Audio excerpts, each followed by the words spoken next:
বিসমিল্লাহিররহমানিররহিম। জাতীয়তাবাদী দল এলাকা থানা, শিবপঞ্চম থানা, শেরবাংনগর থানা, আজিজ থানা, বিএনপি এবং সকল অঙ্গ সংগঠন কর্মী আজকে এই লোকসভার পদযাত্রা সভাপতি আইনালা অঞ্চল আমাদের মাঝে উপস্থিত আছেন। আজিজ থানা বিএনপি সংগ্রামী আহ্বায়ক নাজমুল হক মাসুদ সহ বিভিন্ন পর্যায়ের নেতৃবৃন্দ, উপস্থিত ভাই ও বোনেরা, সবাইকে জানাচ্ছি আমার ব্যক্তিগত পক্ষ থেকে সংগ্রামী শুভেচ্ছা অভিনন্দন। বক্তব্য দিব না, আমি শুধু দু একটি কথা বলতে চাই। সেটি হলো আগামী ১ সেপ্টেম্বর বিএনপির ৪৭তম প্রতিষ্ঠা বার্ষিকী। এই প্রতিষ্ঠা বার্ষিকী আমরা খুব সুন্দরভাবে ব্যাপকভাবে করতে চাই। এই কারণে আজকে আমরা এই সভা ডেকেছি। এখানে অনেক ভাইরা বক্তব্য দিচ্ছেন, অনেকে বক্তব্য দিতে পারেননি। যারা বক্তব্য দিতে পারেননি তার মধ্যে রয়েছে ২৬ নম্বর ওয়ার্ড বিএনপির সাবেক সাধারণ সম্পাদক আলমগীর, হাতিঝিলের কিংকং, সাবেক হাতিঝিল রহমানের সভাপতি রানা, আমার সহযোগী বন্ধু প্রিন্স, আমাদের মধ্যে উপস্থিত আছেন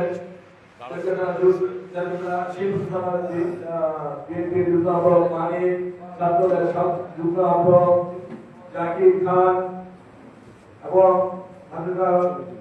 বিএনপি যুগ্ম আহ্বায়ক মামুন সহ অনেক সহযোগী বন্ধু সবাই সকলের জন্য বক্তব্য দিতে পারেননি। সাথী বন্ধুরা, আজকে শুধু একটি কথা বলতে চাই। আমরা এই বৃহত্তর রমজান আমরা অনেক বড় বড় মিছিল করেছি। আমরা কিন্তু এখন আর মিছিল করব না। আমরা এখন শুধু গণসংযোগ করব এবং সমন্বয় সভা করব। ইতিমধ্যে আমরা কারণ বাজারে একটি মতবিনিময় সভা করেছি ব্যবসায়ীদের সাথে, খুব সুন্দর আলোচিত হয়েছে। গতকালকে আমরা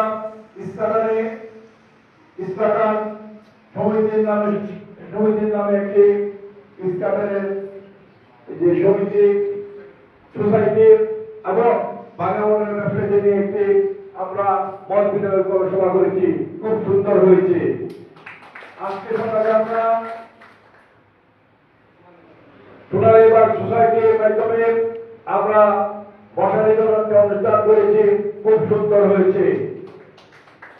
আজকে আমরা এখানে এবং হাতিঝিলের বিভিন্ন শিক্ষা প্রতিষ্ঠানের শিক্ষক শিক্ষিকাদের নিয়ে প্রায় ২০০ শিক্ষক শিক্ষিকা ছিল।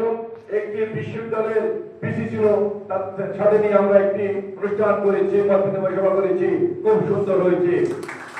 আমরা এখন মত বিনিময় সভা করব। তাই সবাইকে বলবো, আমরা শুধু সমাবেশ নয়, নির্বাচিত নয়, আমরা আলেম সমাজকে নিয়ে মত বিনিময় সভা করব। আমরা ডাক্তার ভাইদের নিয়ে আমরা মত বিনিময় সভা করব। আমরা বিভিন্ন শিক্ষা প্রতিষ্ঠানের শিক্ষকদের বিভিন্ন এলাকায় তাদেরকে নিয়ে মত বিনিময় করব। আমরা আমাদের বিভিন্ন জায়গায় আমাদের বোনদের নিয়ে মত বিনিময় সভা করব। আমরা কিন্তু আর বড় বড় মিছিল করব না। বড় বড় মিছিল এই বৃহত্তর তেজগাঁ শিবপঞ্চম, হাতিঝিল এবং শেরবাংনগরের আমার বিএনপির ভাইরা করতে পারে, এটা কিন্তু বাংলাদেশের মানুষ জেনে গিয়েছে। আমাদের মিছিলগুলো কিন্তু সারা বাংলাদেশে আলোচিত হয় যে এই ঢাকা ১২ আসনের বিএনপির অনেক বড় বড় মিছিল, এত বড় মিছিল কিন্তু কেউ করতে পারে না। বিএনপির প্রতিষ্ঠা বার্ষিকী উপলক্ষে আগামী ১ সেপ্টেম্বর আমরা শহীদ জিয়ার মাজার জিয়ারত করব। সেদিন যারা যারা আসেন আমরা নগর থিয়েটারের সামনে ৯:৩০টায় আমরা থাকবো। আমরা ১০টা আমরা মিছিল করে চলে যাব। আমাদের বড় প্রোগ্রাম হলো ২ তারিখ বিএনপি র্যালি। এই ২ তারিখে আমাদের প্রমাণ করে দিতে হবে ঢাকা ১২ আসনের বিএনপি নেতাকর্মীরা ঐক্যবদ্ধ, সুশৃঙ্খল এবং সবচেয়ে বড় মিছিল দিতে পারে, এটা প্রমাণ করে দিতে হবে। মিছিলে অগ্রভাগে থাকবে বিএনপি এবং থানা নেতৃবৃন্দ, অঙ্গ সংগঠনের নেতৃবৃন্দ পিছনে থাকবেন। থানার নেতৃত্ব এবং যুগ্ম আহ্বায়কের সামনে সারিতে থাকবেন, পরের নেতৃত্বের পিছনে থাকবেন। আমরা যেন দেখি কোন থানার মিছিলের সামনে যেন কোন থানার সদস্য বা কোন অংশগ্রহণের সদস্য যেন মিছিলের সামনের কাতারে না থাকেন। ওয়ার্ড বিএনপি নেতৃবৃন্দ দ্বিতীয় সারিতে থাকবেন, অংশগ্রহণের নেতৃবৃন্দরা পিছনে থাকবেন। আর আমাদের ছোট ভাই সজীব যে কথাটি বলেছে, মিছিলের জন্য কোনো গ্যাপ সৃষ্টি না হয়। অনেকে মিছিলের ছবিটি নিজের উঠানের জন্য গ্যাপ সৃষ্টি করে টোটাল মিছিলটাই কিন্তু নষ্ট করে ফেলেন। এই জিনিসটা লক্ষ্য রাখবেন যেন কোনো গ্যাপ সৃষ্টি না হয়। আপনারা মিছিলের ছবি উঠান, আপনারা যখন মিছিল নিয়ে আসবেন তখনই আপনাদের ছবিটা আপনারা উঠিয়ে ফেলবেন। কিন্তু মিছিলে টোটাল মিছিলে যখন যোগ দিবেন তখন আপনার কোনো গ্যাপ সৃষ্টি না হয়, ওই মিছিলে ছবি উঠাবেন না। ছবি একটাই উঠবে, টোটাল মিছিলে ছবি উঠবে। সম্মানিত ভাইরা, দিকে আমাদের এশান আমাদের মুরব্বীদের একটি মত বিনিময় সভা আছে, শুধু মুরব্বীদের।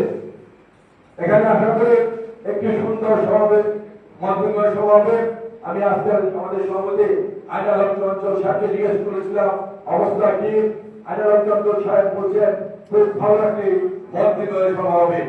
তাই আমরা যেন সবাই যার এলাকায় বিভিন্ন মত বিনিময় সভা করতে পারি, সেই ব্যাপারে আপনারা যোগাযোগ করে আপনার ব্যবস্থা নেবেন। আমরা ইনশাআল্লাহ আসবো।